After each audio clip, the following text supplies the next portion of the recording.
નમસ્કાર દર્શક મિત્રો, હવામાન સમાચારમાં આપનું સ્વાગત છે। કાળઝાળ ગરમીથી ત્રસ્ત ગુજરાતવાસીઓને આગામી દિવસોમાં રાહત મળવાની છે। હવામાન વિભાગની આગાહી પ્રમાણે રાજ્યમાં 7 દિવસ પ્રી મોન્સૂન એક્ટિવિટી અંતર્ગત વરસાદ પડી શકે છે।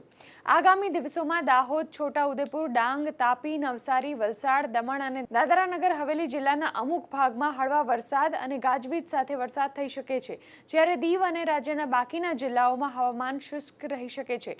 ઉપરાંત 8 જૂને આણંદ, પંચમહાલ, દાહોદ, વડોદરા, છોટાઉદેપુર, નર્મદા, ડાંગ, તાપી, નવસારી, વલસાડ અને દમણમાં પણ ગાજવીજ સાથે હળવો વરસાદ પડી શકે છે।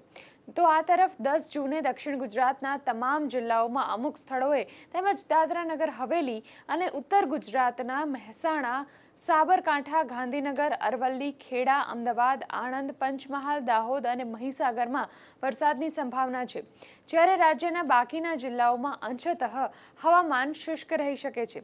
તો 11 અને 12મી તારીખે દક્ષિણ ગુજરાતના તમામ જિલ્લા તેમજ ઉત્તર ગુજરાતના સાબરકાંઠા, ગાંધીનગર, અરવલ્લી, ખેડા, અમદાવાદ, આણંદ, દાહોદ, પંચમહાલ અને મહીસાગરમાં ગાજવીજ સાથે હળવાથી મધ્યમ વરસાદની સંભાવના વ્યક્ત કરવામાં આવી છે।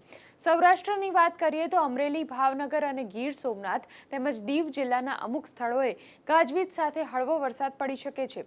આ દિવસો દરમિયાન રાજ્યમાં 30 થી 40 કિલોમીટર પ્રતિ કલાકની ઝડપે પવન ફૂંકાઈ શકે છે। હવે વાત કરીએ તાપમાનની, તો આજે રાજ્યમાં મહત્તમ તાપમાન 41.7 ડિગ્રી નોંધાયું છે। આ સિવાય 41.4 ડિગ્રી તાપમાન સાથે રાજકોટ, 39.2 ડિગ્રી તાપમાન સાથે ડીસા, 39.2 ડિગ્રી સાથે વડોદરા પણ રાજ્યમાં ગરમ રહ્યું હતું।